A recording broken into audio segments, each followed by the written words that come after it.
Magandang araw mga bossing. So sa naghahanap ng Toyota Innova E automatic transmission, diesel engine. So ito na yung pagkakataon nyo mga boss, no? So ito mga boss, umpisahan na natin. 2010 Toyota Innova E automatic transmission, 2.5 liters, turbo diesel, coding is Monday mga boss. Ito yung latag na to mga bossing. And ito mataas na milyahe na ito mga bossing, 153,000. Pero ito kasi mga boss, may-ari na ito is mekaniko. So ito mga bossing is nakapagpapalit na ng timing belt, nakapagpapalit na rin ng wheel bearing. So kapag ito drive nyo, napaka-smooth na ito mga bossing. Okay?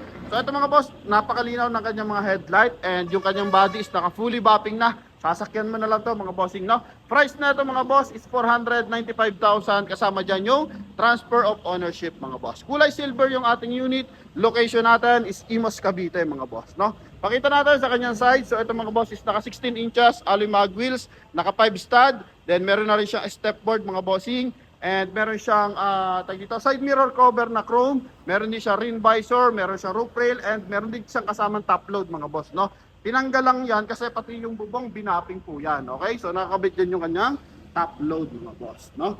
Yan, silipin natin sa interior, automatic transmission to. Beige yung interior mga boss. Ito naman yung ano niya.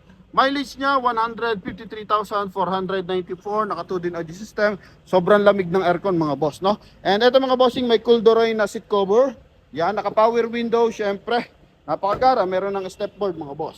Ito naman sa kanya second row, syempre dual AC yan mga boss. Aircon ventilation, hanggang dulo yan mga bossing. Sobrang lamig na ito, and alam naman natin kapag Toyota Innova, so napakagara niyan mga bossing, and performer na performance to mga boss. Ano? So ito mga bossing is meron siyang 2-eye reverse parking sensor and reverse parking camera. I-variant to. Beige or silver ang kulay na ito mga bossing, no? Hindi ko ma-distinguish na maayos kasi medyo madilim ang area. So ito mga boss, yung kanyang compartment, silipin natin yung kanyang pinto. So walang bahid ng banggayan mga boss.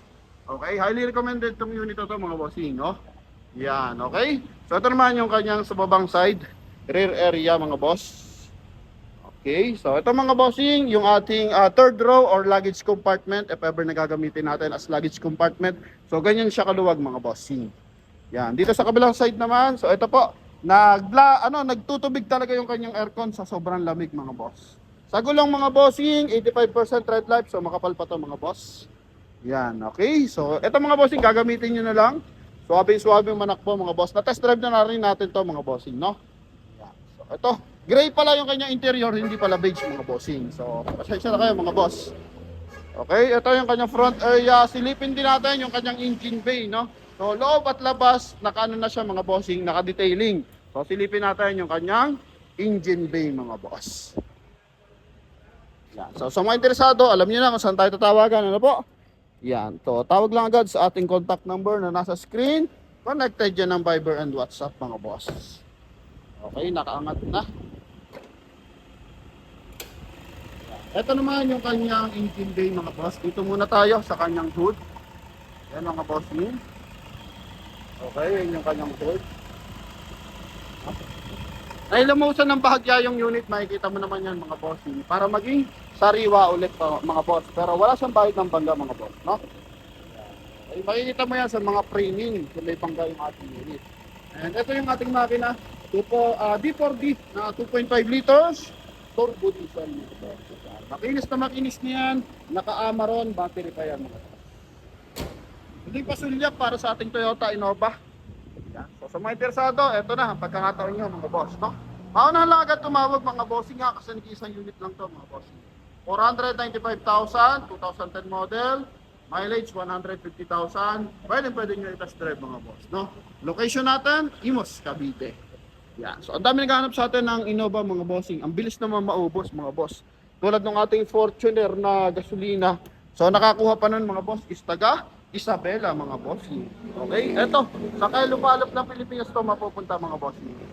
Okay, so ito yung kanyang likuran. Aha, makinis na makinis yan mga boss. Yan, naka-full tint na rin yan mga bossing, no? So yun lamang mga bossing sa mga interesado. Ito po, klaradong-klarado yung ating Toyota Innova E na to mga boss. Alright, so yun lamang mga bossing. Thank you very much. And God bless you all mga boss.